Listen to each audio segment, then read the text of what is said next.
যাদবপুর কাণ্ড নিয়ে সরব রাজ্যের স্বাস্থ্যমন্ত্রী ডাক্তার শারদবত মুখোপাধ্যায়। যাদবপুর কাণ্ড নিয়ে মুখ খুললেন রাজ্যের স্বাস্থ্যমন্ত্রী।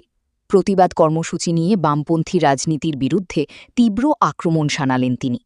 তার স্পষ্ট বক্তব্য, প্রতিবাদের জায়গাতেই থাকুক, বিদ্যালয় ও বিশ্ববিদ্যালয়কে কোনোভাবেই রণক্ষেত্রে পরিণত করার চেষ্টা করা উচিত নয়।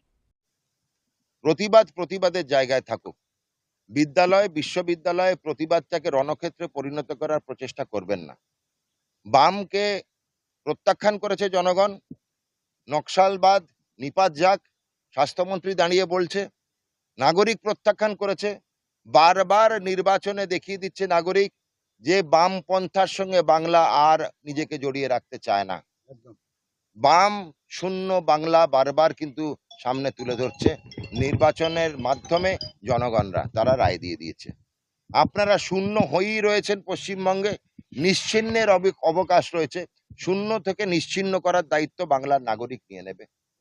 যেখানে সনাতনীরা রামকৃষ্ণ পরমহংসদেবের শ্রী চৈতন্যদেবের পশ্চিমবাংলা, সনাতনী দীক্ষায় দীক্ষিত বাংলা এবং বাঙালি, তাদের কাছে ওই ভিন দেশ থেকে আনা নীতি প্রত্যাখ্যিত।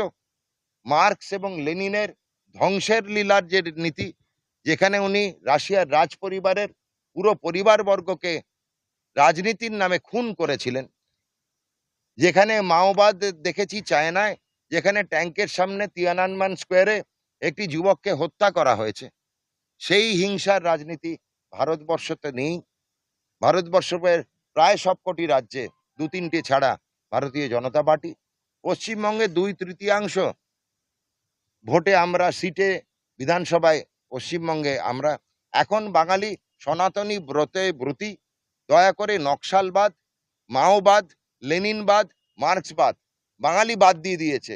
বামপন্থীদের থেকেও বলি যে পশ্চিমবঙ্গ থেকে আপনারা বাদ। তো আপনাদের এই মার্ক্সবাদের সূচনা করার প্রচেষ্টাটা বিফল করেছে যে ছাত্র সংগঠন, তাদেরকে সাধুবাদ জানাই।